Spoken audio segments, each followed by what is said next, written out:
is a thinker, an author, a professor, and he is also an entrepreneur.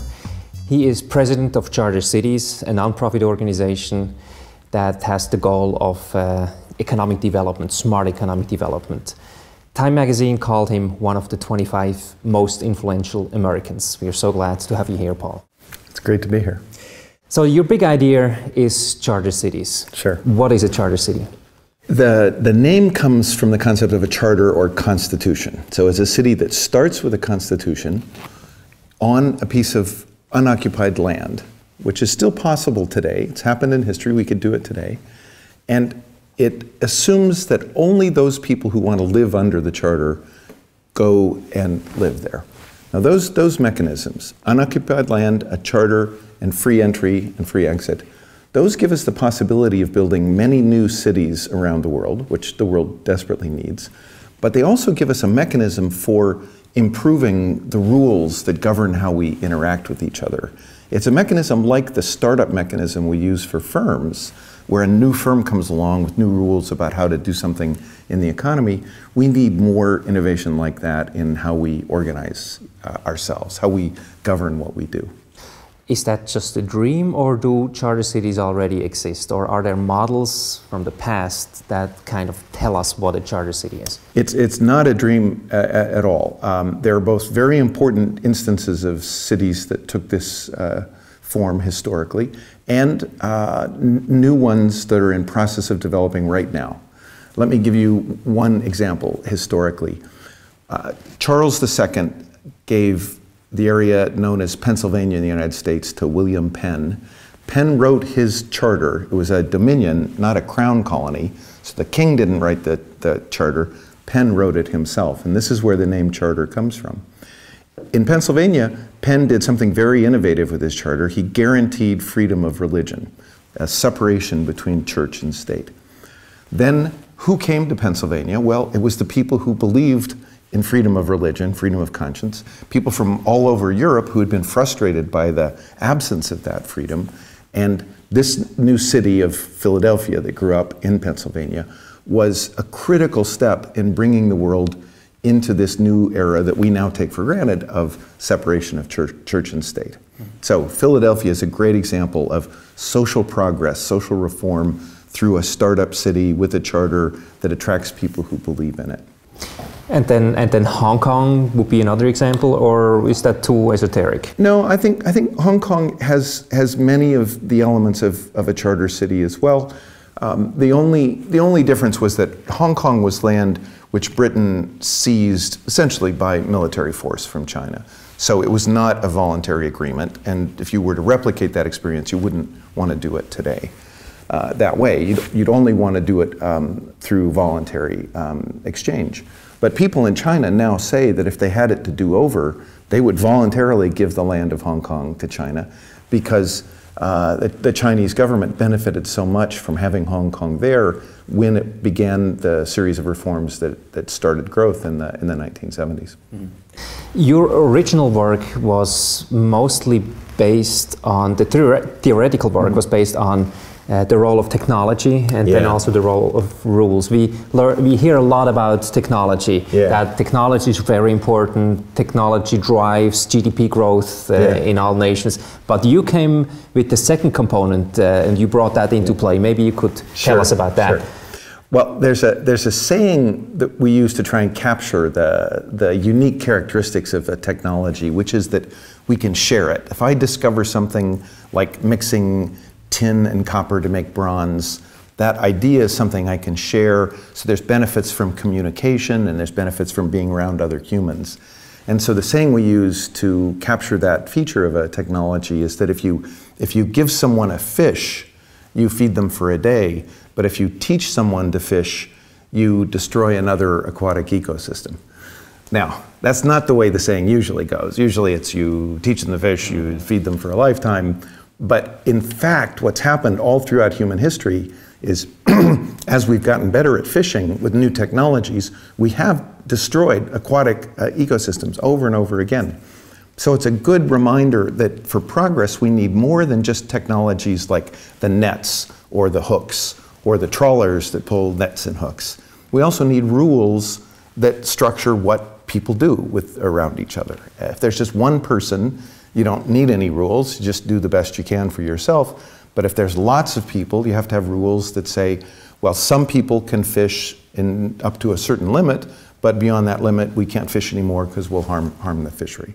So the whole progress in my kind of research program has been to emphasize the importance of technologies and the optimistic potential they create, but then to shift to what I call the dynamics of rules. There's a dynamics of technology that comes from experimentation and then diffusion of technologies. We need to be thinking in the same way about where do new rules come from and how can we speed up the discovery and implementation of rules just as we try and speed up the discovery and implementation of technologies. When did you realize that rules are so important? Is there a point in your life when all of a sudden it made click and you realized rules are as important as technology?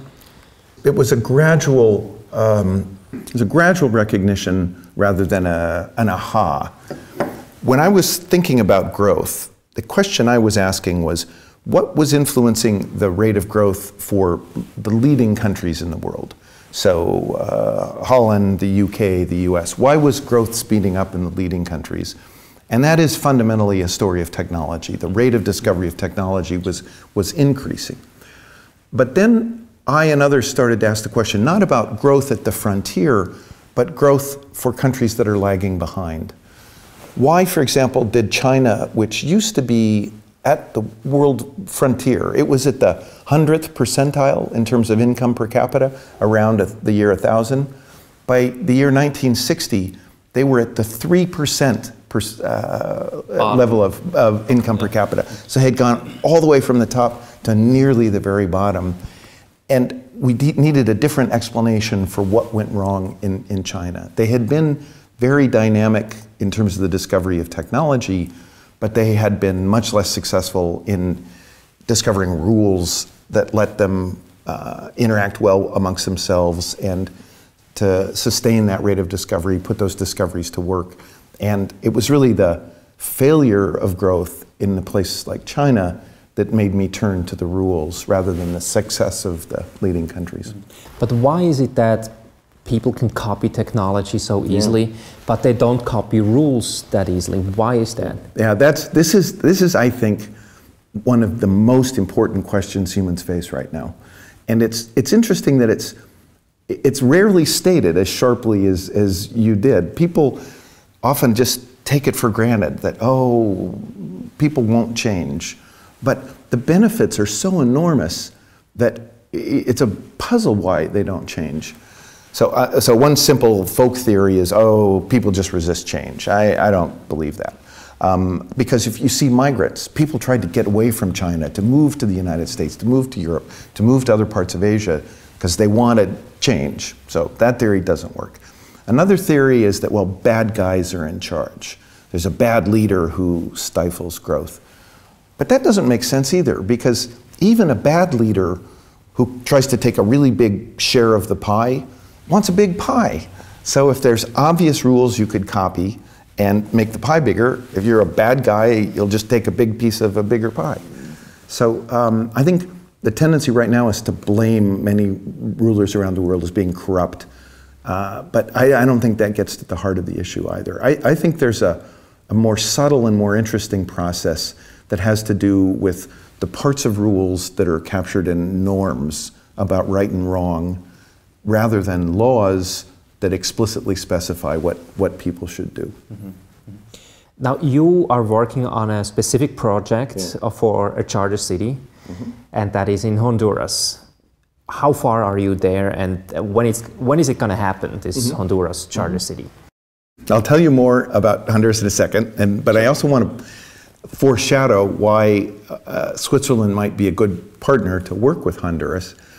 Because if the key to better rules are these norms, I think Switzerland's a very interesting case to look at a place where most of the rules that lead to a well-organized society are instilled in people's norms about right and wrong, not things that are the result of law enforcement by the police.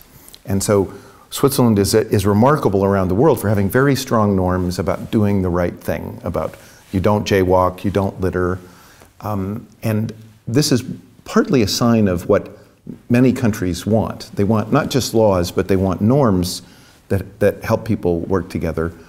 But it's also that the big problem in copying, say, Swiss rules in Honduras is not how do we copy your laws, but it's how do we copy your norms? How do you change the norms in a society?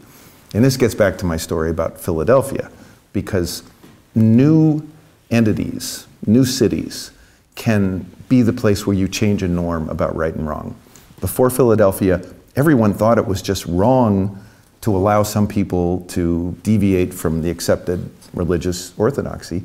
And then once we had Philadelphia, we saw that nothing bad happens when you give people that freedom. And so we shifted to thinking that differences about religious beliefs were right rather than being wrong. So the dynamics of rules, which is critical to successful growth and successful catching up, and it's the dynamics of rules that also gives us the traps, that really traces back in a pivotal way to the dynamics of norms of right and wrong.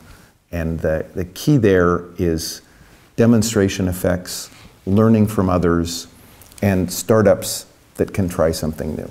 So norms, I don't think, or do you think you can change norms in a person who is 35, 40 years Absolutely.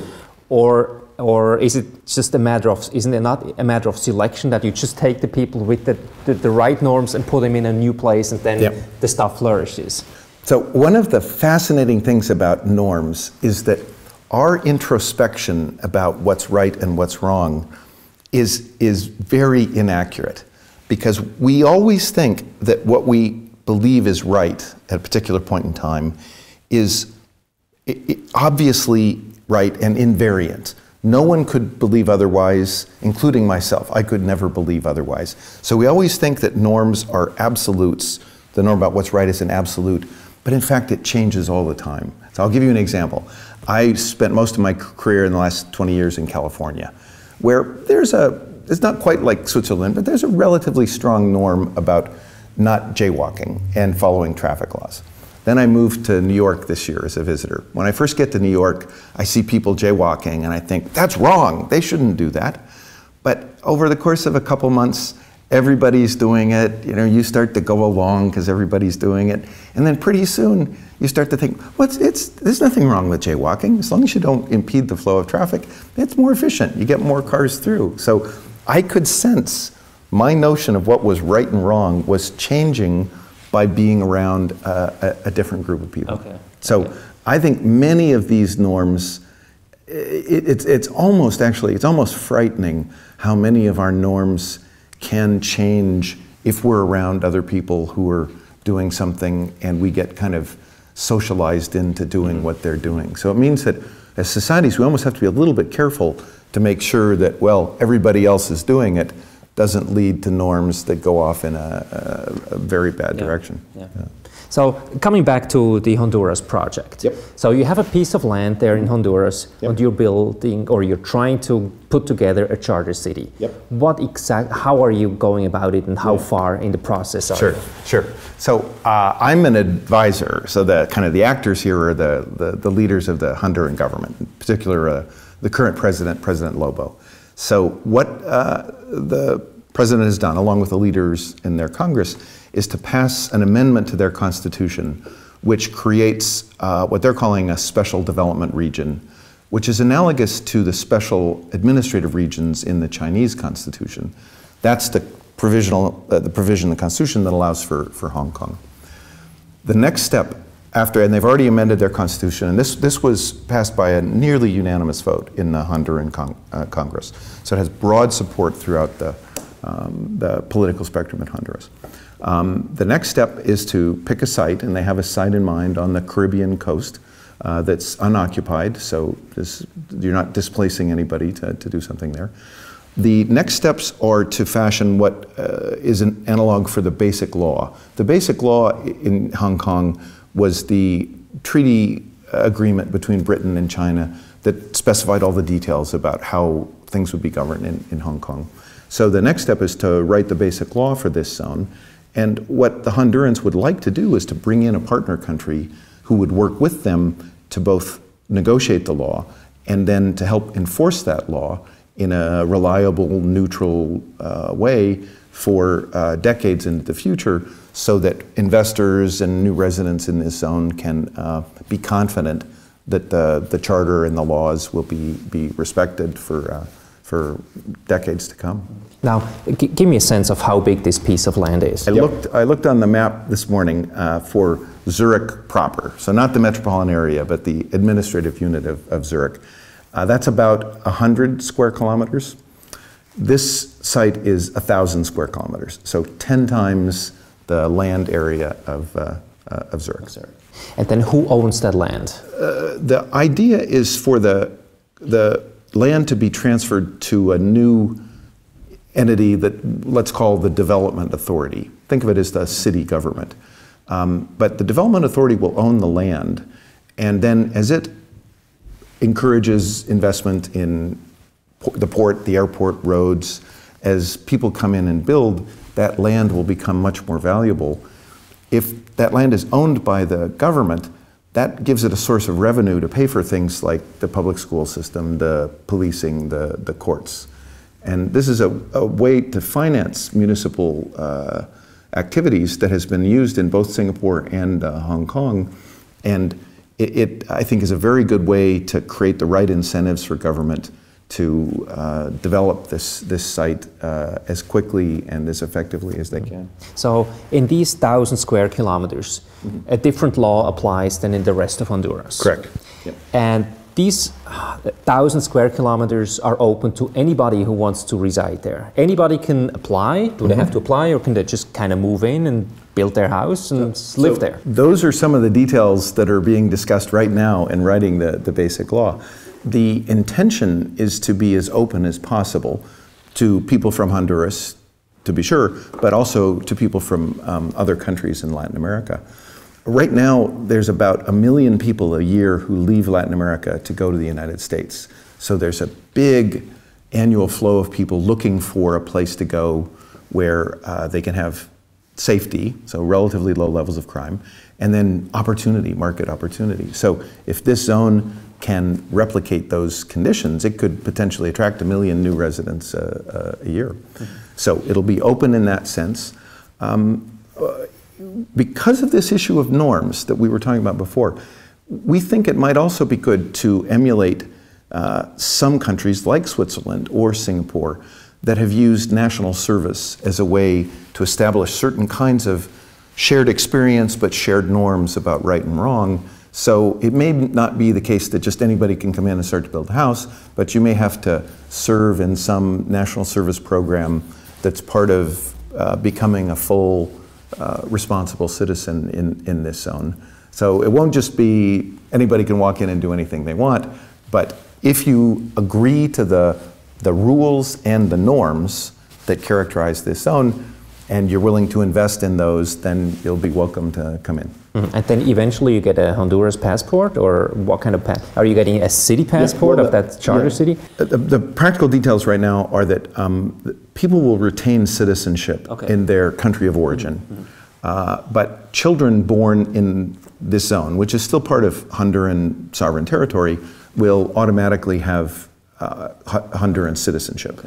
They may also have citizenship through their parents. For example, if you have two parents who are Canadian, you can, even if you're born outside of Canada, you can apply for Canadian citizenship.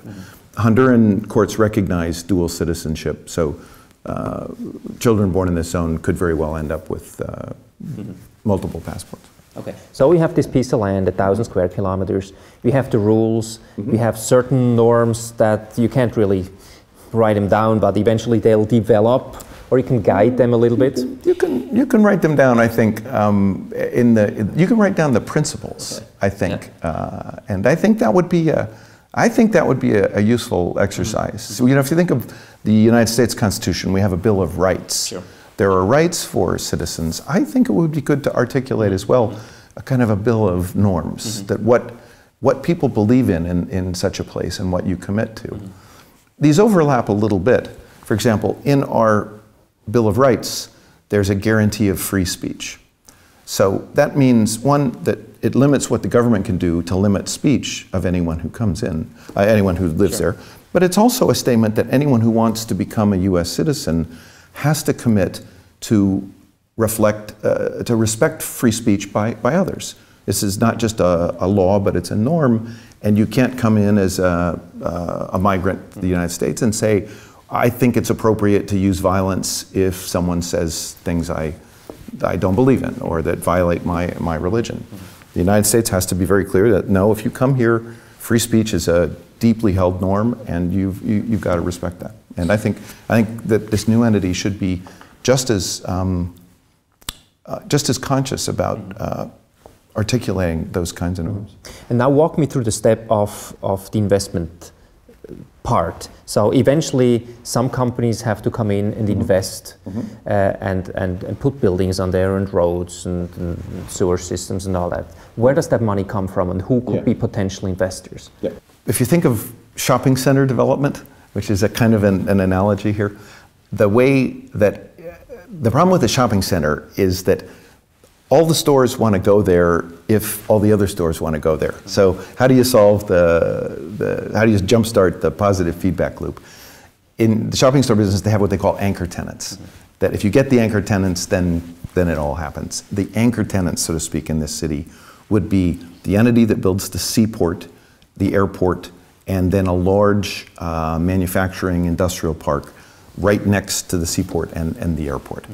And those would be financed by, it could be sovereign wealth funds, it could be private investors, but what they'll be doing is saying, we'll build, let's say, the port, and then we'll collect fees for the unloading ships, and we'll collect those fees over the next 50 years. So it's a very durable, long-run investment. It's a kind of investment that many sovereign wealth funds, some hedge funds, want to find these days. So you'll have investors who get long-run returns, and then construction and management companies who will build and operate the seaport and the airport. And then if you extend that, there are private firms now that will provide water, that could provide power. I think even could provide the road network. As long as you find a way to charge for the use of the roads, you could even have privately financed roads. So many of the things that we think of the government providing could actually, in this case, be provided by foreign investors as long as they perceive this as a safe destination. The key activities that the government will need to provide are the services, like policing, at least some support for education, educational opportunity, probably some level of basic health care. Those are the things that the government will still have to cover. And do you already have investors lined up for the specific Honduras project? It's too early to say that they're lined up, but there are investment consortia that are very interested in this project. South Korea and Singapore have consortia of companies that have already identified city building as an enormous profit opportunity in this century. There will be so much urbanization, more than in all of human history, that takes place in this century, that places that can get positioned to participate in that city building exercise could do extremely well for themselves financially. They focused on this, I think, partly because of the rapid urbanization in China, but assuming growth in other places takes off the way it has in China, or even not that fast, but still grows at a moderate pace, there will be a need for new cities all over the world. So the Singaporeans and the South Koreans are already very interested in this Honduras project, and I think as the word gets out, other groups will want to join in as well. Let's talk about specifically the role that Switzerland could play in this. We have certain norms, as you mentioned, we have certain rules, we have a judiciary that works. Feel very comfortable living here. It's, I know what the rules are, it's not arbitrary. What would you wish for Switzerland's role to be in that Honduras city? Again, I have my own preferences, but let me tell you what the Hondurans want, because that's what really matters, although they're very close. Their vision is that there are two critical roles that outside countries can play in setting up a new city. One is a way to hold the executive, the mayor of this city, hold that person accountable. The only durable mechanism we know for that is democratic accountability. Because remember, a mayor ultimately has control over a police force, and the police force has guns, and they can deprive people of their liberty. So it's extremely important that the people who control the police and the security apparatus can't just act unilaterally, that they're held democratically accountable somehow. Now, in this city, it will take some time to build a working democracy. So the plan is to have some country that's a well-established democracy that would appoint the executive for the city and hold that executive accountable. It's in some ways analogous to the central banker, that some other country will say, here's your mandate. You have a wide discretion about how you achieve that mandate, but we'll watch your progress toward the mandate, and then periodically there will be a time where you'll either be renewed for doing a good job, or we'll replace you and bring in someone new. So that accountability function and appointment function for the executive is the one that could potentially be very valuable if the government of Switzerland agreed to provide it. Because what it does is it sets both very high expectations for the executive in terms of certain things like transparency and honesty and efficiency, but also security and adherence to the rules. And an investor who's thinking about investing for a port that's going to last 50 years can say to him or herself, if the Swiss are actively involved, I know that the person who's in charge of this city will be an honest, reliable, effective administrator. But this mayor doesn't have to be Swiss. No, absolutely not. I think, it can be anybody. But it doesn't have to be Honduran either. Okay. I think the goal should be here to pick, have a clear idea of what you're trying to achieve, and then try and pick the best person in the world to achieve that goal. Now, there is a second function. This zone city entity will have its own judiciary, and the executive will appoint the judges in that judiciary. There is a check here that the Honduran Congress will also vote to approve, just up or down, approve the judges. But then if you could get another country to have one of its courts be the court of final appeal for this judiciary, what that does is give you an independence of the judiciary from the executive. So, for example, the Privy Council in Britain has served as the court of final appeal for the judicial systems of many countries in the Commonwealth. If the Privy Council agreed to this, then you'd have a charter which specifies the rights of the citizens, the obligations of the government, the general principles. And if there was a dispute, say between a large investor in the port and the chief executive in the city-state, and that was adjudicated in the courts, the investor might worry, well, the courts might be kind of sympathetic to the executive because he appoints those judges, but eventually the case will go to the Privy Council that the executive doesn't appoint, and those judges don't want to look foolish and have their decisions constantly overturned. So if you have a court of final appeal that's outside the zone in a well-established democracy with very good legal traditions, and an executive who's appointed and held accountable by a democracy, you can have instant high-quality institutions. And this gets back to the original questions about why can't one copy rules that work? Well, this is the kind of mechanism that would let you do precisely that. Very quickly copy high-quality administration with good salaries and transparency and efficiency and adherence to rules and an independent, credible judiciary. But it needs a kind of a starter, a jump start, a hook from which you can hang it to get it going quickly. And that's what so many countries have lacked, and it's what the Hondurans now understand that they want. But eventually that charter city should become a democracy, a full-fledged democracy. Yeah. How long does that take? You know, this is one of the most interesting discussions we're having right now. Everyone agrees about the goal. The question is, how do you write into the basic law a process to work towards that goal in a world where there's a lot of uncertainty? And for example, the The treaty in Hong Kong set a fixed deadline. There was a 99-year lease for part of the territories, and then the handover from the British to China had to happen. Now it's probably not a good mechanism because you never know how fast progress will go, you don't know what will happen.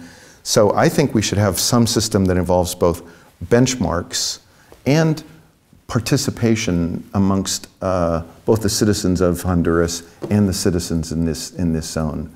You know, it could be something like, as certain benchmarks are achieved, a referendum which asks people in both sides, do we want to change the system of governance? But we're still working through the details, honestly, there. And what's interesting is the Hondurans are afraid of moving to democracy too soon. You'd think that they'd want to move as quickly as they could to democracy, but in fact, they want to delay the move to democracy because what they've seen is that a young, fragile democracy is very easy to manipulate by if there are bad actors. And it can also be very destabilizing. If you think about Sunnis and Shiites in Iraq, they used to live in mixed neighborhoods. The United States came in and said, all right, we're going to have elections, local elections, to decide who controls the militia, the police, in your neighborhood. Well, this was terrifying because if you're in a majority Sunni neighborhood but you're a Shiite, you figure the Sunnis are going to control the militias, then the Sunnis are going to oppress you. So the Shiites tried to drive all the Sunnis out of their neighborhoods so that they could be an all-Sunni neighborhood, so the Sunnis control a Sunni militia and vice versa. So by turning loose elections where it was a contest over who got to control the militia and the police, with no assurance that the police would follow the rule of law, we basically forced a kind of ethnic cleansing on Iraq. So until the principle of the rule of law, that the policing can never be used, say the way Mugabe used the police to just, you know, suppress people who disagreed with him, until the rule of law is firmly established, people sensibly would say, I'd rather have a trusted individual in charge of the police than turn loose a contest where we could end up with a power grab where one side uses the police to take advantage of the other. 1,000 square kilometers, Honduras. That's project number 1. Right. Are there already projects 2, 3, 4 lined up? Well, there have been conversations with several different developing countries that are at various stages of considering this idea. One series of discussions moved along fairly far, but this was with the president in Madagascar, but he was thrown out in a coup for unrelated reasons. I mean, these discussions weren't yet public, but you know, there's a certain amount of uncertainty in any of these developing countries. There are other countries that are talking about charter city-like arrangements, and they might not take exactly the same form as the one in Honduras. I think right now there's a lot of wait and see to see how rapid the growth will be, how successful this new city is, and how it's perceived by the citizens of Honduras. And if this is a success along all those dimensions, I think there are many countries that could move quickly in this direction. They've already seen how special zones, even city-scale special zones, were an effective mechanism for China to make the transition as it came out of the Cultural Revolution and decades of communism. So governments are already open-minded about special zones. What they don't have a good model for at the moment is this partnership or shared governance that lets you take things that are working well outside and bring them in and quickly jumpstart what's going on in the zone. And if we can show how that can work in Honduras, then I think it could be copied and could scale very quickly. 20 years out, what's your dream? It's very easy to describe. I hope for a world where every family has a choice about living in one of several different cities, all of which are competing to attract new residents. Now, that's something that we take for granted. You could go to any city you want in Europe. I could go to any city in the United States. I could go to any city in Europe, most likely. And many of those cities want to grow. They want more activity. They'd be eager to have us as residents.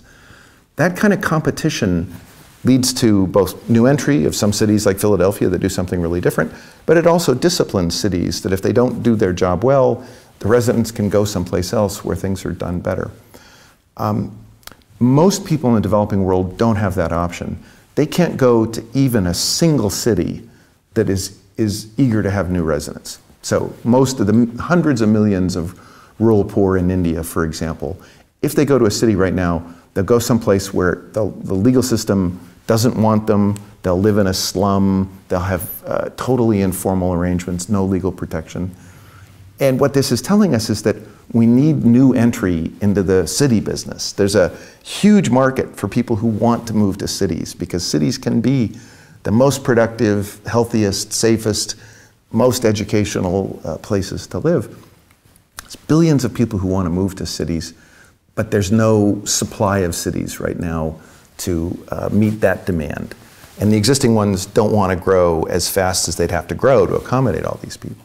So the condition I hope for, if there are dozens and then 100 or 200 charter cities, is that every family will have this condition that we have where they can choose where they want to go live and work. Great vision. Thanks so much, Paul. Thank you.